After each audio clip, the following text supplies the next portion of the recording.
My guest today is Jeffrey Foran. He is the host of Strangeology. It's one of the best podcasts on the paranormal topics on the internet right now.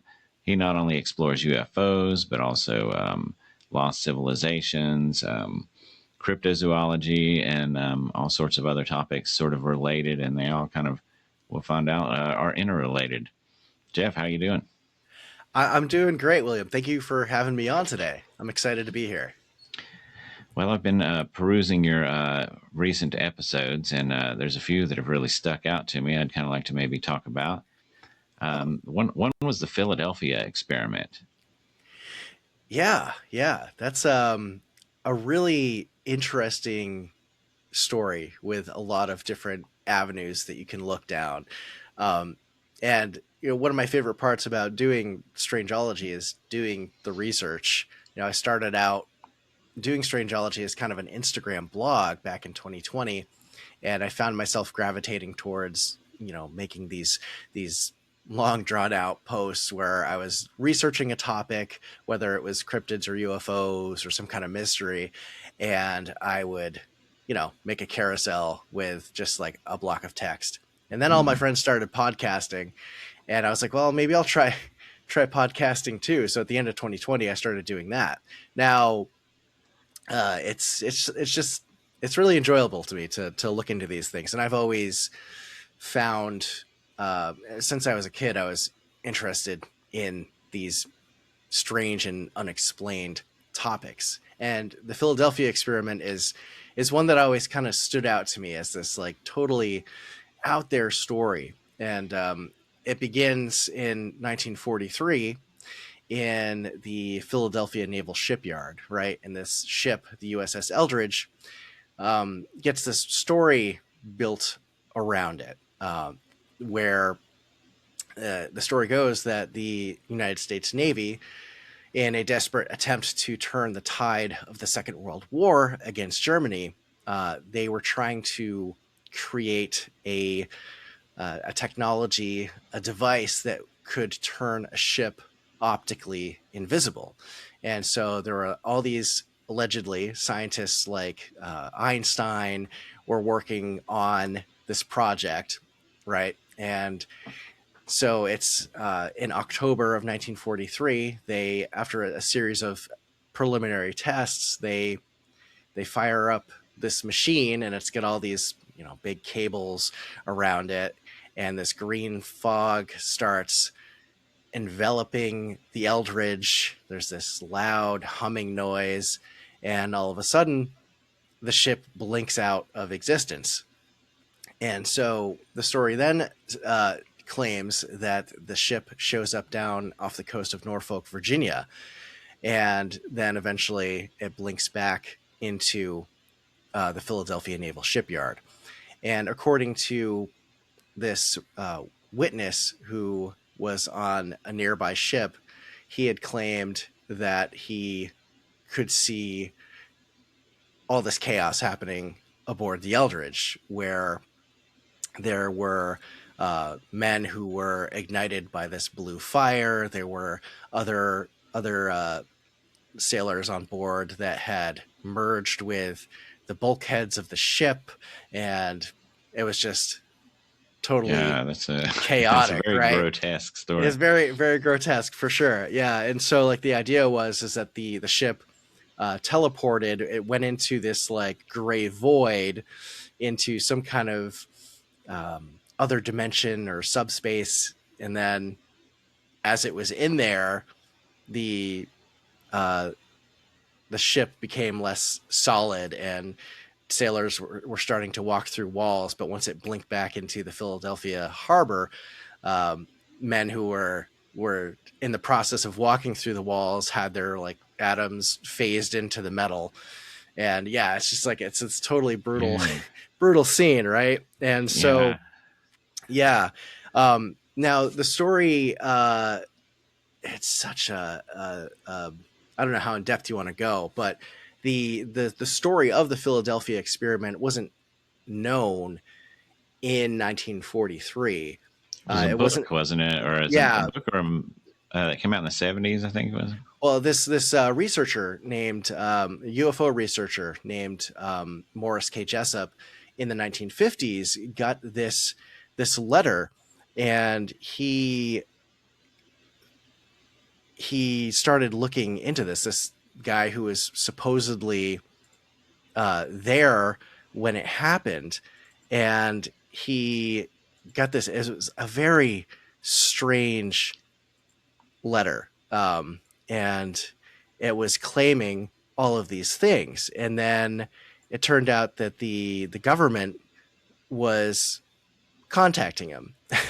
They wanted to find out. They're like, "Oh, you knew about this," so the letter was from this guy whose name, his alias at least, was Carlos Allende, and it seemed like a very kind of fragmented, almost schizophrenic type of letter, but it caught the attention of the United States government, and so Morris K. Jessup got spoken to, and he eventually wound up dead. The official ruling was that he had suffocated himself in his car, and it was a suicide. And so that was kind of like, oh, did this guy get too close to something he wasn't supposed to know?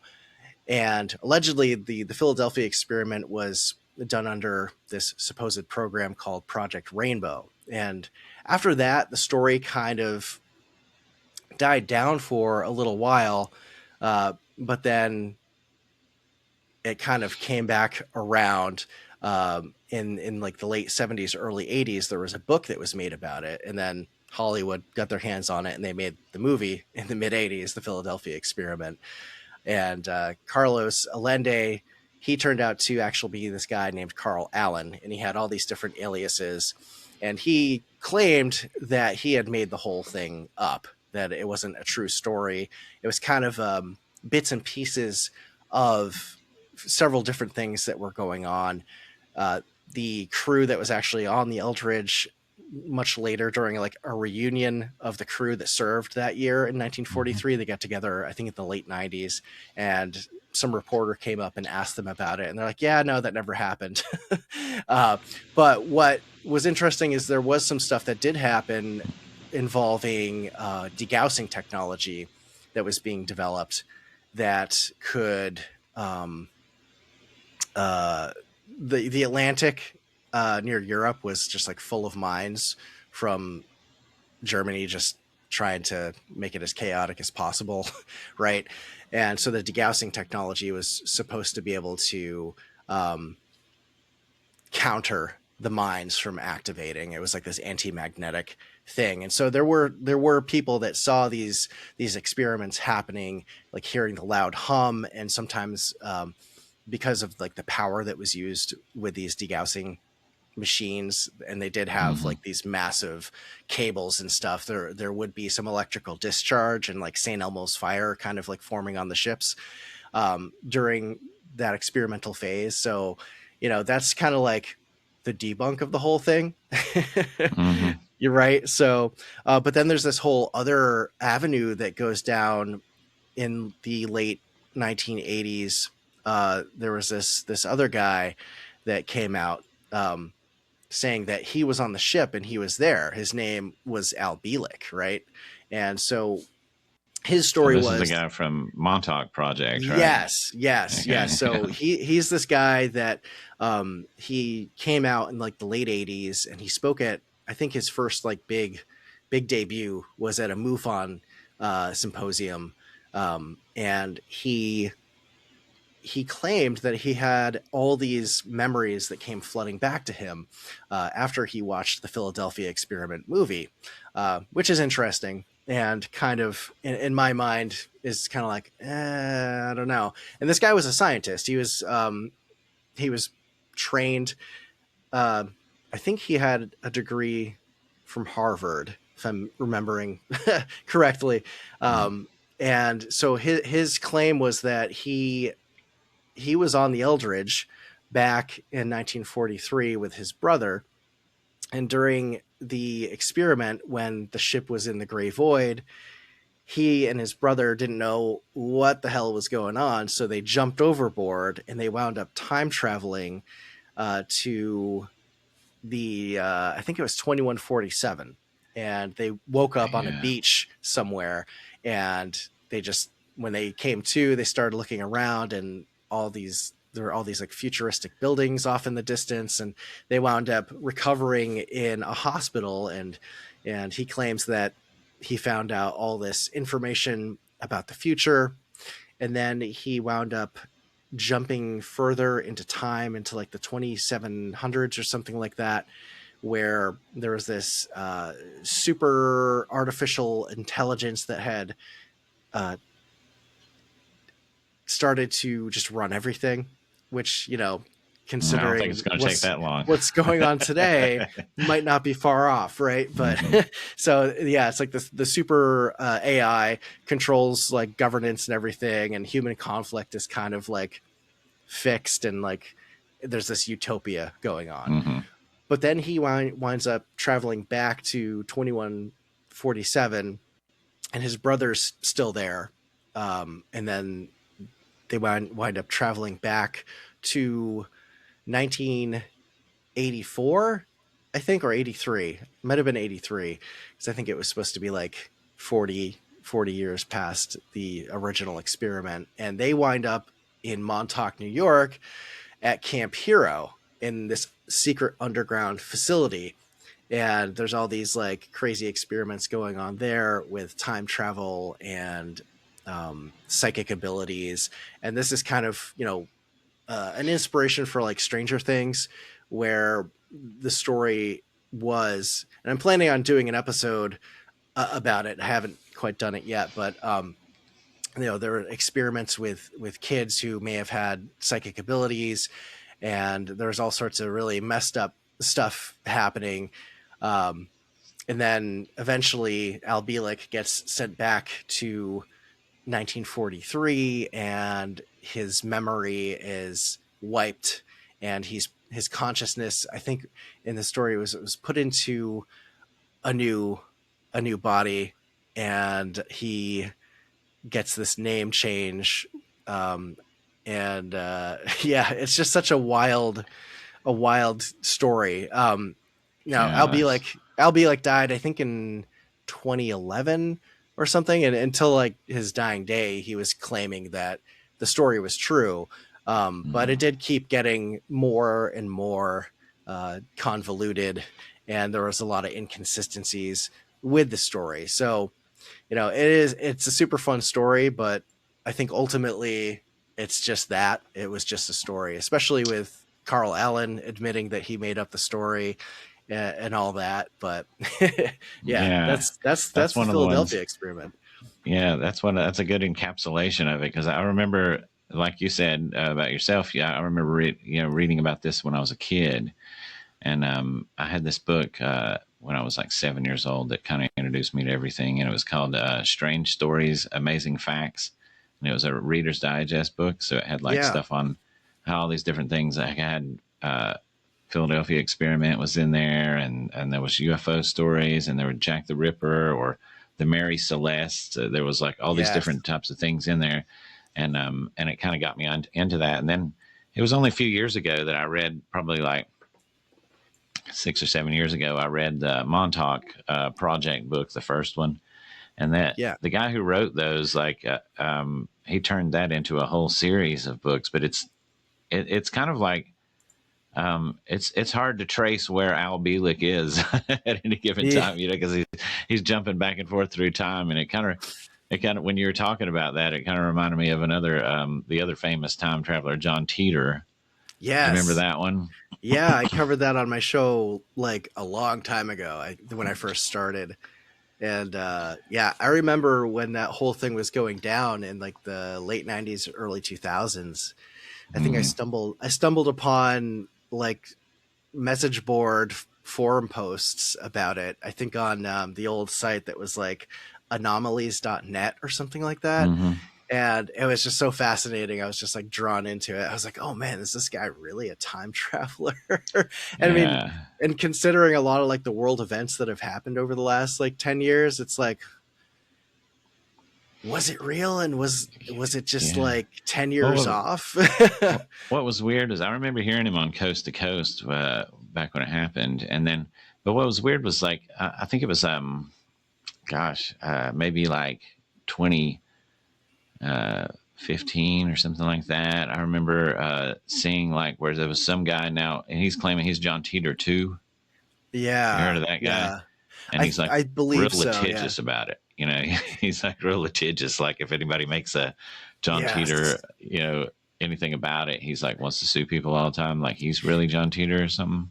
Yeah, yeah. From what I remember when I was looking into the whole story, is that some people had connected the dots to find that there was this attorney in Florida that I think held the copyright or the trademark for Yeah. John Teeter, and that some other people they had found that the story of John Teeter really resembled this Japanese game. I gotta look it up. I can't remember the name right now, but Yeah, um, I remember it being like his there was this suspicion that his brother was the actual John Titor, whoever the attorney uh, was. yeah, yeah. Oh, what was the name of that game? Yeah, it's such a fun story though. That he He's comes back from 2036 to find the uh, an old IBM computer from the 70s, but then he like does a layover in 1999. Yeah, I loved it. Yeah. Yeah, it was a good one.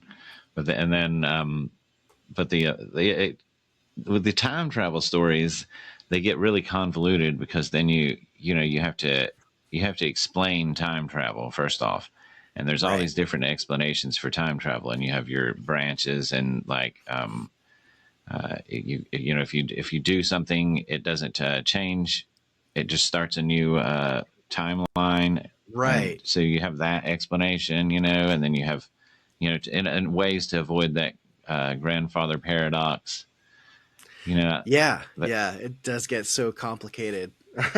Time travel. The name of the game was Steins Gate, and I never heard of that. apparently it had a really similar plot thread to Wow. what happened in the future, and like What year the did the game third. come out?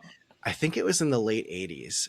Oh wow. So it was relatively unknown. So I mean, if someone was faking it, that would be like a Yeah, perfect that's thing super to cool. do, is find this really obscure story and repackage it. But Yeah, who he knows? Who should knows? he should have said all your base are belong to us when he Right. but then the time travel thing though, lately one thing about UFOs, I've covered a lot of UFOs on here, and just different aspects of the UFO phenomenon, and which there's a lot more evidence for than I guess Philadelphia Experiment or Montauk or things like that just make good stories. Yeah. But there's speculation nowadays, and I like this and I welcome it, that there's more people have kind of embraced the non standard extraterrestrial hypothesis of the nuts and bolts UFO thing, where John Keel and Jacques Vallée and people like that were talking about in the 70s. But it's really only now that you've started to hear more about like the possibility of UFO occupants being more attached to our consciousness, or more interplay with our consciousness rather than and maybe time travelers. You're starting to hear a lot more of those hypotheses. What do you think Yeah. about those possibilities? Yeah. Yeah. I mean, there's of course the main theories of what these non-human intelligences are. There's the aliens, the extraterrestrials who travel across space from another planet, right? There's the interdimensional ones who, they live on Earth but in a different frequency from us. There's the time travel. There's also the breakaway civilization, the ultra terrestrial, Mm. which might also be interdimensional. I always kind of conflate the two together, but it is very interesting. I mean, the interdimensional theory That's has my been favorite. spoken about a lot lately, especially in the news with all the efforts with disclosure. Um, Anna Paulina Luna has talked about it a whole I bunch. loved seeing that. I saw her. I think she said it when she walked out of that first hearing that they had, and said that said that they were interdimensional beings, and I was like, oh wow, I never thought I'd see Yeah, a congressperson say that. right. Yeah, that is definitely wild. I mean, I never thought we'd be living through times where it would be someone in government would be taking it that seriously. Mm-hmm. And then, there's I think there was an interview with Tom DeLonge from Blink 182 where he was talking about something similar, saying how that time isn't linear, and these beings can just shift frequency. Like the example he was like, if you're in a submarine, you just like do a press a dial or turn a dial, and you can change your frequency and enter into this other dimension or other time, because everything is existing simultaneously all at once. Mm-hmm. Every possibility um, out there, right? Which is you know kind of beyond human comprehension in certain aspects. Mm-hmm. Like how does that work? But it is pretty interesting to think about that, like the past, present, and future happening all at once. And then, most recently with all the stories of these missing scientists um, who have been involved in propulsion, nuclear research, some even connected to UAP research. There is the researcher Amy Eskridge, who died 4 years ago, and she was making claims that her life was in danger, but then ultimately her death was ruled a suicide. But she was talking about um, these beings that they were calling like the P-47s and the P-52s, which meant present plus 47,000 years and present Mm, plus okay. 52,000 years. And the idea that there was some massive cataclysm that happens sometime in the near future where everything on the surface is wiped out, but there's a group of humans that go underground into bunkers. And guess who those people are, right? And Yeah. then there's some people that miraculously survive on the surface, and they eventually come back, rebuild, and then they develop time travel or some kind of technology that allows them to come back to this period. And there's all this the ideas of the who was it? Was it Matt Gates that was talking about the alien hybridization program recently? And that's been an idea that's been in UFO circles for decades. And to hear someone who is a former congressman talk about that is pretty interesting. Yeah. And it kind of ties into the idea where the Greys, which a lot of people think are more androids at this point, and they're actually working for other beings like The mantis. the Mantis people, the Nordics, whoever's in charge. But yeah, I feel like Mm-hmm. the Mantis people are usually the ones who are supposed to be in charge. But it would make sense though if like these human looking beings were actually from the future, and they're looking to harvest genetic material from us or something to improve their gene pool or their ability to persist and procreate if something happened to them from all their technology, and as a way to survive whatever the calamity is supposed to be. That kind of makes a little bit of sense as to why they might be coming back, but at the same time, like why have it be so secretive?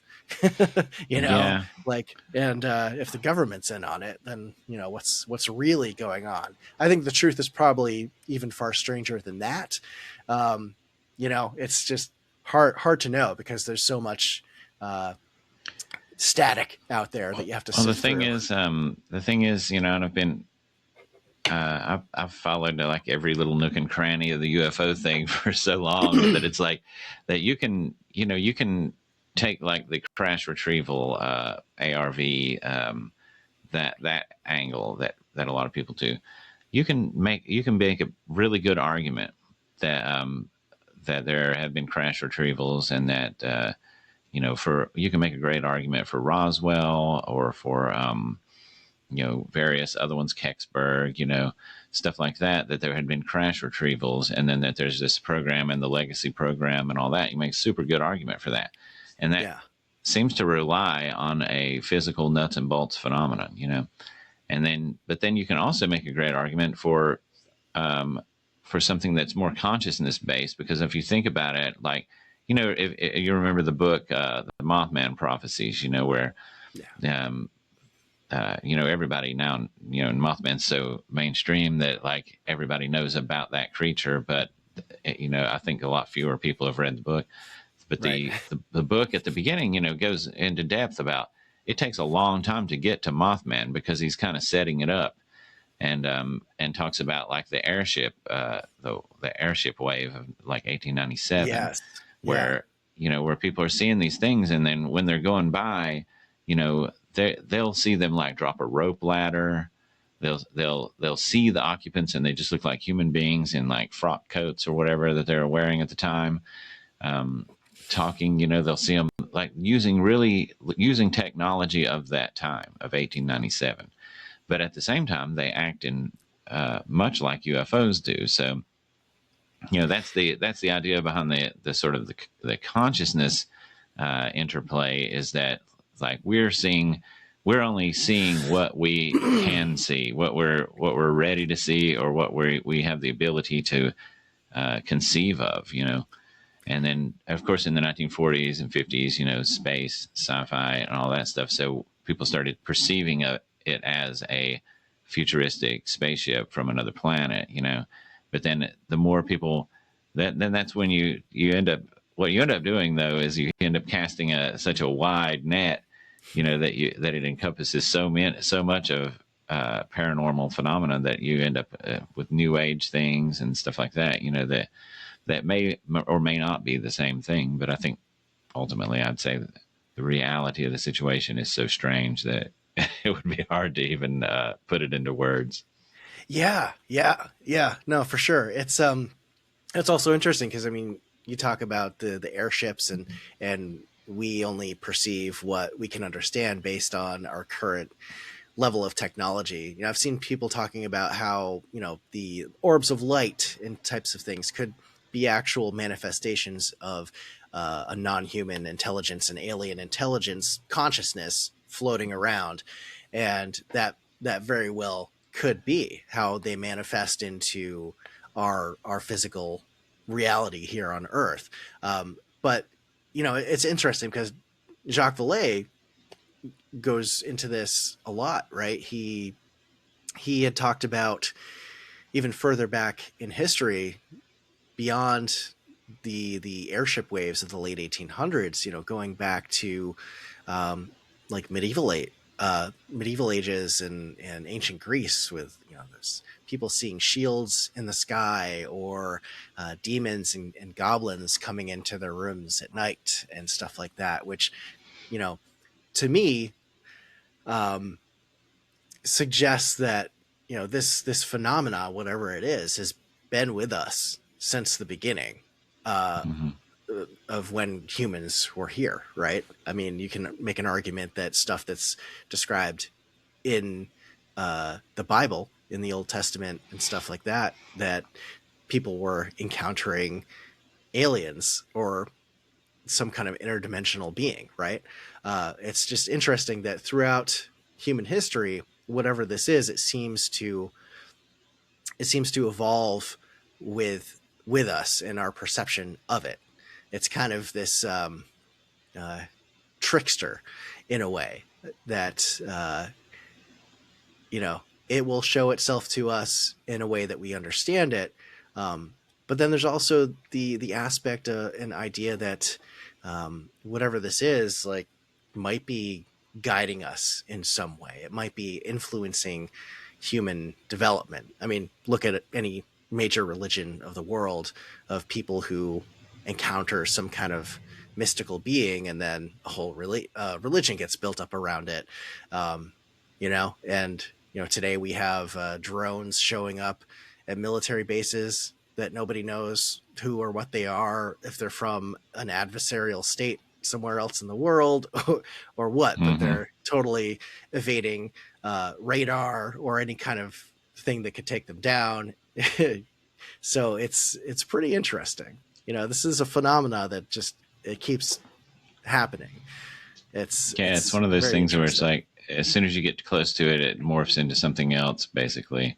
But you can take the because I've spoken to other people who take the line of that it is that these are extraterrestrials from another planet, another star system, or whatever, and they have said that to people. It's not like they haven't said that. Yeah, I think that and a lot of times, as far as disclosure goes, that's the biggest talk. Nowadays with since 2017, that's mostly what you hear about is government disclosure.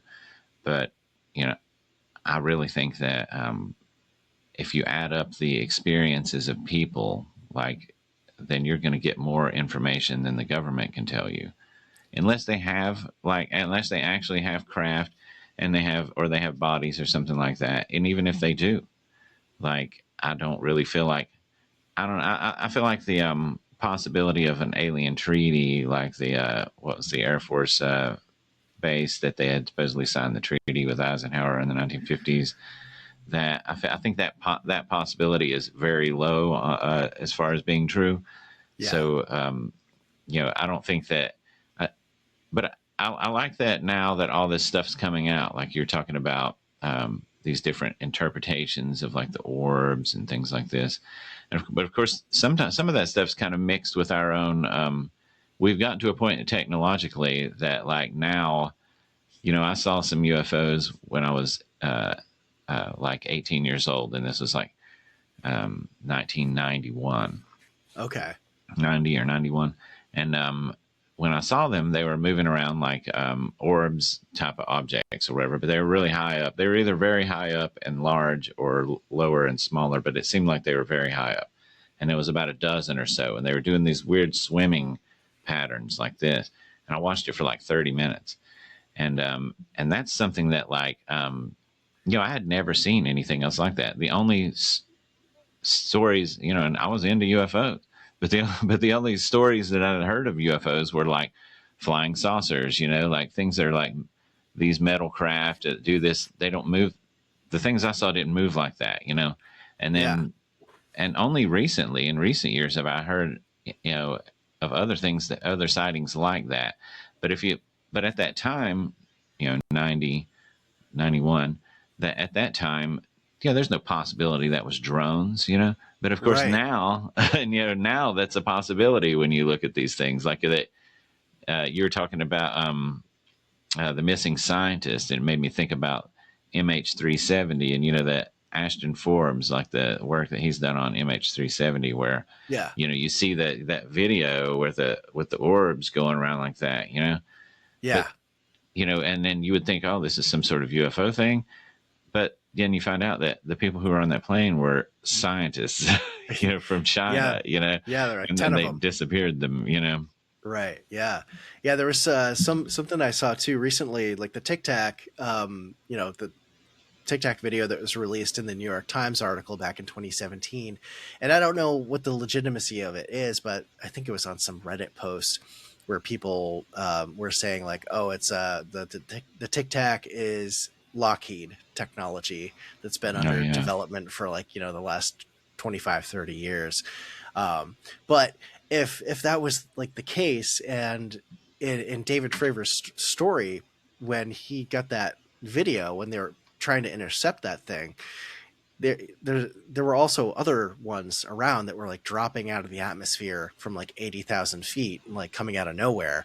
Hmm. Like, why would a defense contractor, do that in secret? I mean, maybe there's a reason. I don't know, but it is, pretty interesting that, oh, were those orbs going around MH370? Were those Tic Tacs, and do they have, this time travel Yeah. anti gravity technology that seems to be a big part of the conversation over the last, month or so? And, Uh, I think the Yeah. government uses that to, like, knowing that knowing that technology is to the point to where it is now, as far as drones and things like that, and I'm sure they have far more advanced things than we're aware of, but they kind of use that. They know that the public knows that, and Mhm. I think they've, like, the people like that have come out, a lot of the people that have come out that are, the so-called whistleblowers that are really, they're intelligence people, and you just can't believe what intelligence people tell you. You can maybe read between the lines, or you can infer some things from it, but they're in the business of framing a narrative, and the narrative that they're usually framing is that it's some sort of threat to the United States, and that they need more money for this or something, to counter it. Maybe it's China or it's Russia or something like that. Right. But that doesn't take, when you frame it as a threat in that way, you have to exclude all the evidence, all the information about Nordics and mantis and Yeah. and grays, and, like, that's why you hear no talk about abduction. You hear no talk about abduction phenomena, which is probably since the 1950s, you know what I mean? Like the contactees, like George Van Tassel and people like that. I mean, that's just as big of a thing. UFOs are not just lights in the sky that move strange. Mhm. There's a lot more to it. There really is. Yeah. Yeah. You got Betty and Barney Hill. There's a person back in was it Brazil? His name escapes me right now, but there was a documented abduction case of a man in Brazil that happened, I think, in like the early 50s or something like that. And, you know, uh, there could be cases of that kind of phenomena going back well before that. I mean, you think of all the stories of fairy tales. We think of the Fae, Hmm. taking people out into the woods and disappearing them. Like that's kind of the same thing. Yeah. Um, so, like I said, it's like this phenomena has been with us for a very long time, and what it is, we don't know exactly, but it's yeah. I think that part of maybe one of the beyond national defense, maybe one of the big hesitancies of disclosure is because was it Tim Burchett that was saying that, like, oh, if people knew about this, like, society would collapse. Hmm. A lot of other people have said that too, but what if it turns out that, like, oh, these are interdimensional beings that are basically magic compared to our technology, godly, godly powers, and they basically manipulate us and can do whatever they want with us, and we're powerless to stop it. Like, that could be pretty Yeah. huge ontological shock, right? you know The thing is, though, that uh, you know, it seems like there's all this stuff out there now, since 2017, and it's just snowballed and snowballed. And we went through our Lou Elizondo phase, and we've gone through these other, these phases with disclosure and stuff. And it seems like we've gotten to this point to where, I mean, at least you can say that there has been a certain amount of disclosure already, as far from the government, and most people don't care. yeah. So, like, I think it's just in the same way that, like, I mean, if you want to read a book about cosmology, read something about, like, the Big Bang, or and then and read it and understand it, and then not dare yourself to not get shivers. You know what I mean? When you realize that how weird reality is, but Yeah. most people don't care about that either. Yeah, It's- right. Yeah. I mean, I wonder, yeah, it's people are so focused on their own lives, and a lot of people just surviving, so they can't Mhm. really be bothered to care about this stuff. I mean, the amount of comments that I see on things that I post online, or other people are like, "Oh, like, do I still have to go to work? Do I still have to pay my bills? If not, Yeah. I don't care." Yeah. Fair enough, That's what I but mean. yeah. There's so much out there that's strange. I mean, you can go into all those theories about time, and theories about, possibility, many worlds, interpretations of quantum physics, and things like that. And you can go down those rabbit holes forever if you're the type of person that wants to do that. I am. Yeah. You are. But a lot of people aren't that type of person. It's no judgment of whether it's good or bad that they're not. But it just it's just something I hadn't thought about before, because when I was younger, I would think that like, oh, if the government ever said UFOs are real, people would just freak out. But, it turns out that people just compartmentalize things like that. And then maybe if they just, if it became well known that, oh yeah, they're here, this is the thing that they do. And you might see them, you probably won't. You might get taken by them. You probably won't. You may get a message from them, but you might not. People just compartmentalize that and go, oh, okay, that's how things are. And I'm just going to keep doing my life. And, Right. you know, Yeah. Yeah. It would be kind of funny if it just turned out like that. Like, oh, aliens, whatever. Just another day at this point. Because all the mythologies that we've dreamed up, in entertainment, that people have whole frameworks in their mind about like Lord of the Rings and Marvel Universe and stuff, that okay, this person works with this person and they do this and that and that. So if adding another mythology to their life is not anything, detrimental really at this point. Yeah, yeah. I do wonder if like a lot of the cinema and that kind of thing has been part of like a slow drip of disclosure to like get people used to the idea over a long period of time. That very well could be. Although a lot of the, Hollywood movies frame aliens as like bad and they're going to invade the planet, which I don't know if that's necessarily the case, because if I think if they were going to do that, they would have already done it. Yeah. Yeah. If they're coming across space light years and light years, if that's what they are, I mean, it's, I don't know. Part of me think it's a combination of the interdimensional, the extraterrestrial. And I do like the breakaway civilization idea as well. And was talk about there being this UFO base in the ocean, like in the Bermuda Triangle. Yeah. It was making these like built to mission parameters craft that they just ditched them.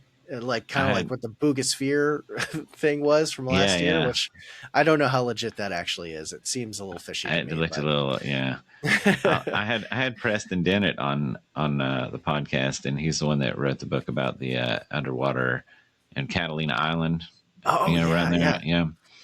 But yeah, that whole story, and also that kind of ties into another one of the things that I find fascinating, which is the hollow Earth. Yes, you've done work on the hollow Earth. Yeah, a little bit. Which that's a fun story, and I did a podcast episode about that a while ago. I think I did a video on it recently too. But it's a fun story, like the idea that there's, instead of flat Earth, the Earth is actually this hollow sphere, and there's a central sun on the inside and continents on the concave or convex. I always get those mixed up. The other side of the surface, right? And there's this super advanced civilization in there that some people call Agartha, and like Shambhala is supposed to be in there. There's Mount Kailash up in the Himalayas that's believed by some in legends to be an entrance to the hollow Earth. And then you also have the North and South Pole, which are supposedly entrances there. And the idea of a hollow Earth, as far back as I could trace it, was going back to Edmund Halley, the guy who discovered Halley's Comet. And he had this idea that Earth was made up of concentric spheres, and each one had an atmosphere that you could maybe like live in if you could get down there. And kind of like a Russian nesting doll type of idea. And then that idea kind of evolved over time. And then there's the whole story about Admiral Byrd, who is this famous U.S. naval admiral who had flown over the Arctic. Is that the Nazi UFOs story? Yeah, that ties into it, I think. Yeah. And so he flew over the North Pole in, I think, the late 1920s or early 1930s. And then after World War II, he got put into command this expedition called Operation High Jump to go down to Antarctica. And, the theory there is that they were looking for like a secret Nazi base that, they had escaped to after the war. And this alleged Admiral Byrd's diary was found, I think, in the 60s that was talking about it. Because Admiral Byrd, Operation High Jump happened in 1947, and it was a real thing. They had like, I think, 4,000 personnel that went down in this fleet of ships, and they basically were just like exploring. But in this alleged diary that was found, I think it was supposed to be found by Admiral Byrd's son. And the validity of it is questionable, right? It came out a couple decades after Admiral Byrd died, and Admiral Byrd died, I think, in the early 50s. But there's this story that he takes one of their planes and starts flying towards the South Pole, and then he winds up finding more land beyond there that shouldn't exist. And there's this interview that's often posted on social media where he's talking about this, right? And there's land the size of the United States beyond the poles, which could just be he's talking about the continent of Antarctica. But the story goes is that he winds up flying down into this entrance to the hollow earth, into this like massive cavernous system, and he starts seeing greenery down below, which would be impossible for Antarctica because it's this ice covered wasteland. And so he starts seeing like trees and mountain ranges, and then they're low enough that they can start to see like these massive animals, like mammoth looking things, and these prehistoric creatures everywhere. And then all of a sudden these totally weird looking craft start flanking his plane and start escorting him, and they look basically like your classical flying saucer that was described in the 50s and 60s. And eventually they guide him to land in this super futuristic looking city, which I think some have equated to being Agartha. And then he gets out, and they're just people like us. They're humans.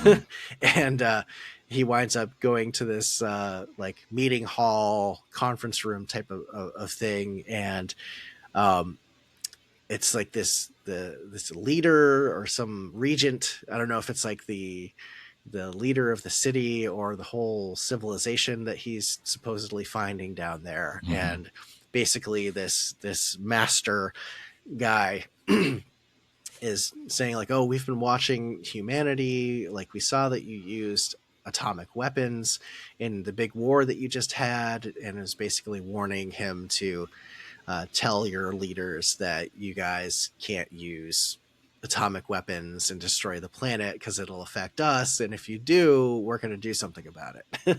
And so he, is allowed to leave and head back. But then, it only appeared in the diary. So if it was real and he told, his superiors about it, which he was an admiral, so how much higher can you go? Like Joint Chiefs of Staff, the president, if that was real, it would have probably been, ordered to remain silent on that. But I don't know. I mean, that's another, it's a fun story.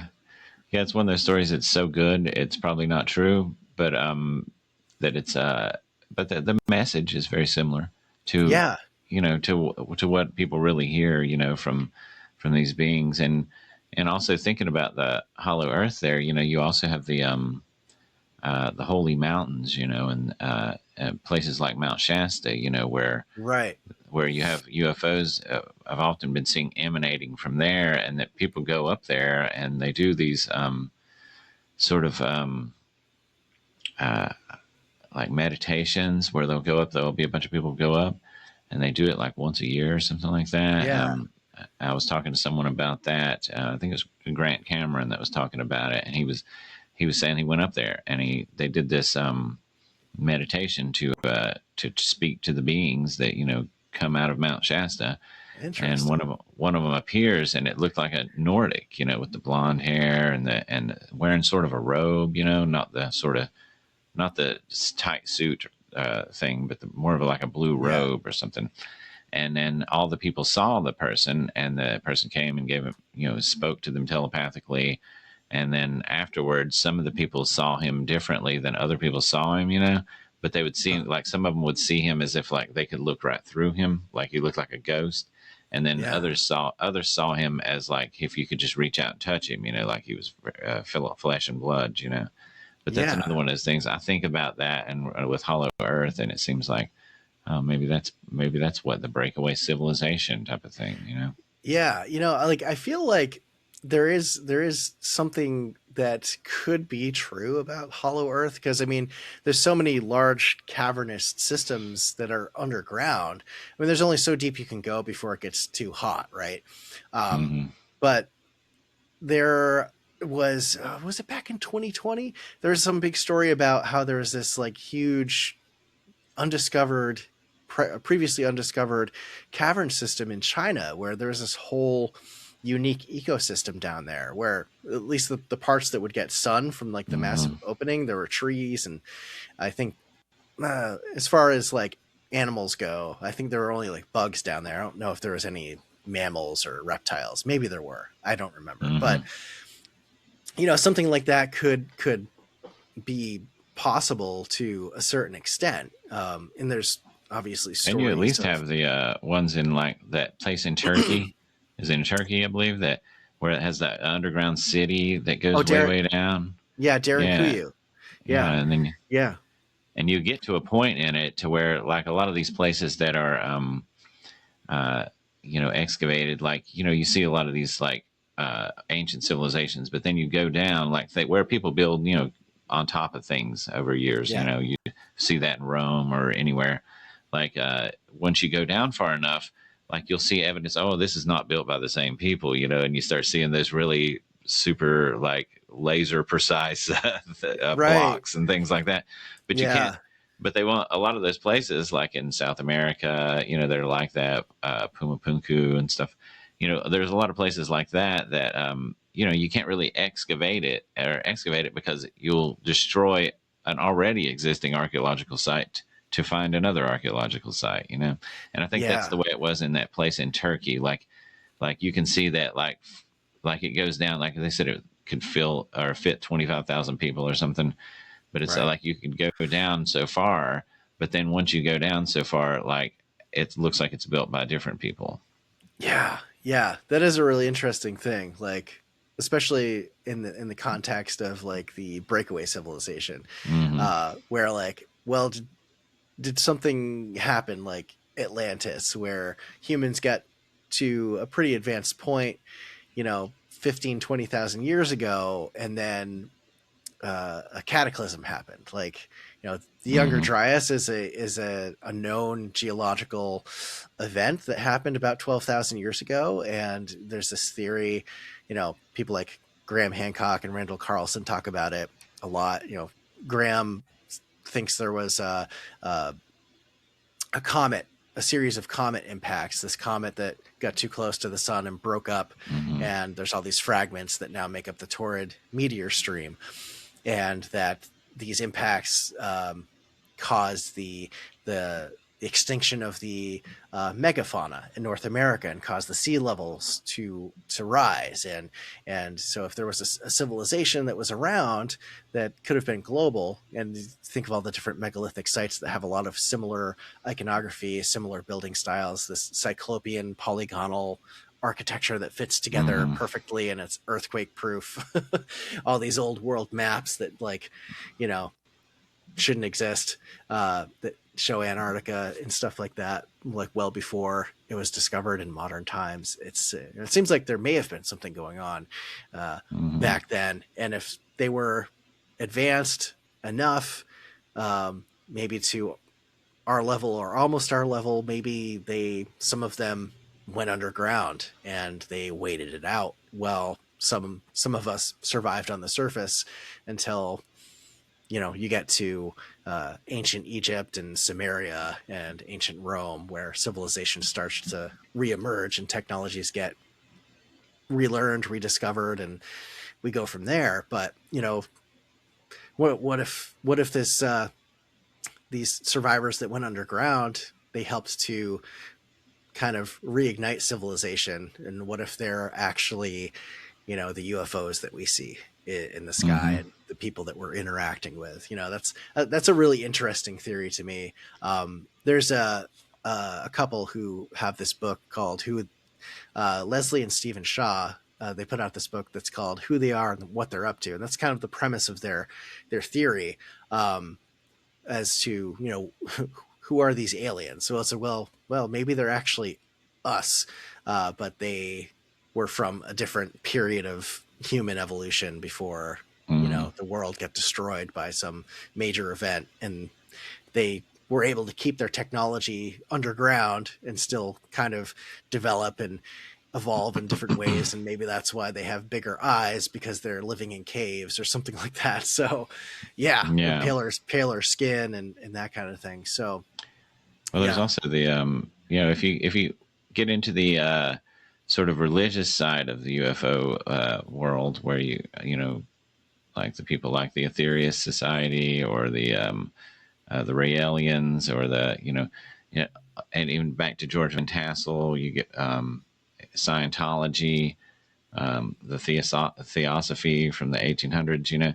You start to get a picture that, like, they say it differently sometimes, and the people with the modern people that are doing the starseed stuff, they say it in different ways, but sometimes it's like we're from Mars, and then sometimes it's we're from a planet that was destroyed, like we destroyed this planet, and then that's what the asteroid belt is.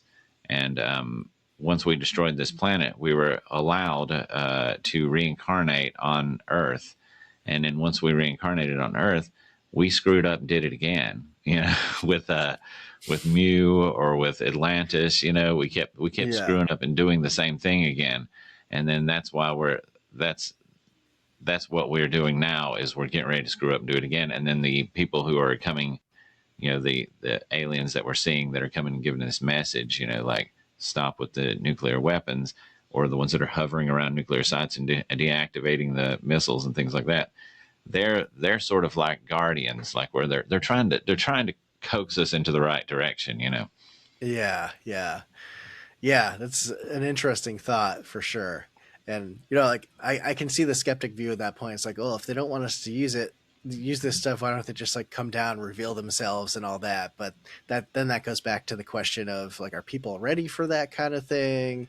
Or do they have some kind of like Star Trek like prime directive where they can't interfere directly with us I or think the not? rebuttal Yeah. the rebuttal to that is usually that they don't want to interfere too much, because we need to elevate ourselves, and evolve past this stuff. We need to do that on our own. So if Yeah. because they can't hold our hand totally through it, but they can just like come down and let us know every once in a while that, hey, look, we're really not wanting you to do this again. Right. Yeah. Yeah. Yeah. Our technology seems to have definitely progressed quicker uh, than say our emotional state or our Hmm. spiritual side. Emotional intelligence or something. Yeah. Yeah. For sure. For sure. Well, Jeff, it's been great having you here, and talking. I could go on forever. I believe maybe we can do this again sometime and delve into some other topics. Yeah. Absolutely. Absolutely. This was a lot of fun. Thanks for having me. But I appreciate it.